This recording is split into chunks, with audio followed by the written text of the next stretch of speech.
As you read a text, you might think to yourself that what you are reading might sound like, borrow from, allude to, or just simply make you think of something else you've read before. In essence, this is intertextuality.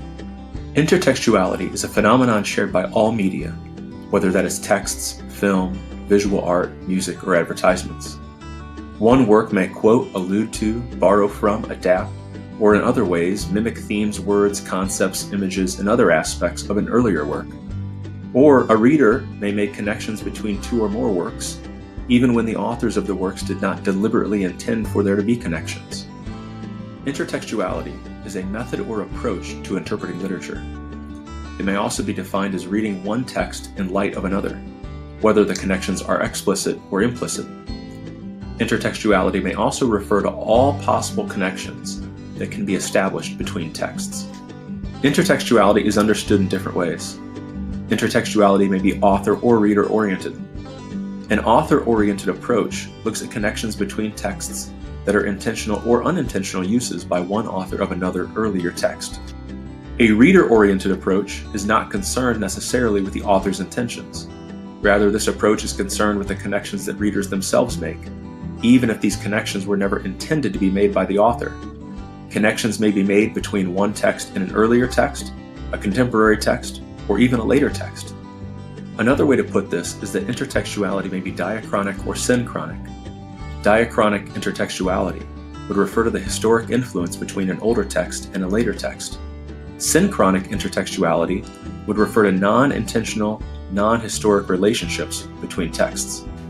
A diachronic method looks to identify the ways in which an older text has influenced a later text, or the ways in which a later text quotes, alludes to, or in some way echoes an earlier text. When reading the book of Ecclesiastes, we may ask how the book is in dialogue with other books of the Old Testament. As scholars have studied the book of Ecclesiastes, they have picked up on various connections between Ecclesiastes and other biblical and non-biblical literature. Scholars have suggested connections between Ecclesiastes and Genesis, Numbers, Deuteronomy, Kings, Isaiah, Jonah, Psalms, Proverbs, Song of Songs, and other Old Testament texts. For example, Radisa Antik has argued that Ecclesiastes has literary and theological connections with the book of Genesis. She points to lexical and thematic connections with the name Adam, Abel, Cain, and Seth in Genesis 1 through 4, and particular passages in the book of Ecclesiastes. Based on the phrases all is Hevel throughout Ecclesiastes, and the whole of man in Ecclesiastes 12:13, she states, by stating that everything is Abel, and by concluding that everything is Adam, the author speaks about the only possible solution and hope for humanity, that is, the new birth or new creation experience that comes from God. The new world and the new man must be put in place of the present one. Arian Verheij has argued that the description of Kohelet's building projects in Ecclesiastes chapter 2 verses 4 through 6 is in dialogue with Genesis 1 and 2, and particularly the description of the Garden of Eden. Based on several linguistic connections, he concludes that while in Genesis the outcome is good, Ecclesiastes concludes that all the toil is ultimately a worthless task. Furthermore, one might also connect the prevalence of toil in Ecclesiastes with Adam's punishment in Genesis 3:17, in which God states, "Cursed is the ground because of you. In hardship you will eat from it all the days of your life." However, in Ecclesiastes, the toil becomes less physical and more mental. Many scholars have also noted the lexical connections and shared themes between Ecclesiastes 12 verse 7, Genesis 2 verse 17, and Genesis 3 verse 19.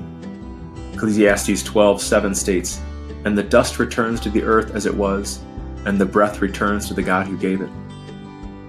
The question with all of these potential connections is whether these were deliberate on the part of the author, or unintentional connections because the author knew the Genesis accounts, and these images were either latent in the author's mind, or these concepts were simply part and parcel of the author's social and cultural location.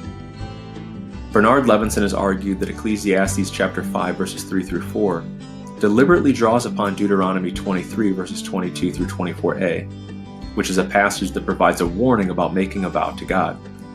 Levinson concludes that, quote, Kohelet revised and reworked the law of vows, while providing a rethinking and critique of Deuteronomy's theological rationale for fulfilling vows. Deuteronomy doesn't prohibit vowing, but it does prohibit vowing and not fulfilling a vow, because not doing so would be a sin. It does implicitly caution one against vowing, by stating that one will not incur guilt by not vowing. Kohelet, on the other hand, reworks the passage in Deuteronomy and focuses more on the relationship between vows and wisdom.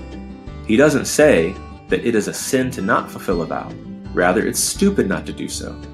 Kohelet changes the rationale for not vowing. Additionally, Kohelet explicitly states that it is better to not vow than to vow and not fulfill a vow. This connection suggests a direct literary adaptation by Kohelet from Deuteronomy, and Kohelet reworks the admonition to give it a different sequence, a different rationale, and explicit guidance regarding not making a vow. These examples show that reading Ecclesiastes in conversation with other biblical literature is a useful approach to reading, studying, and interpreting the book.